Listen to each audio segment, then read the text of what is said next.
eletään tiistaita, tai niin kuin mä kutsun Köpiksen jälkeistä aikaa. Ollaan Fannin kanssa palauduttu nyt Kööpenhaminan reissulta takaisin tänne koto-Suomeen. Oli ihana reissu. Hauska päästä vähäksi aikaa rauhoittumaan ja vähän tuulettumaan Kööpenhaminan kaduille. Et kyllä lämpimät ja hauskat muistot jäävät siitä reissusta.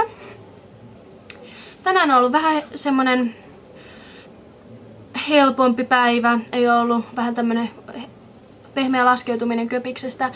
Ei olla tehty sen kummempaa, kun käytiin katsoa vähän miten hintasirkuskamat toimii. Jaetaan vähän ilmapalloja ja sitten me tehdään kuulutuksen. Niin käytiin katsoa miten mikit toimii, että minäkin siellä sitten kajautin ihan Pohjanmaan kautta mikkiin kuulutuksen, mikä kuuluu täällä Formissa. Kuulemma kuulosti ihan hyvälle, mutta ei kai ne mulle päin naamaa sanoiskaan, jos se kuulostaisi ihan kauhealle.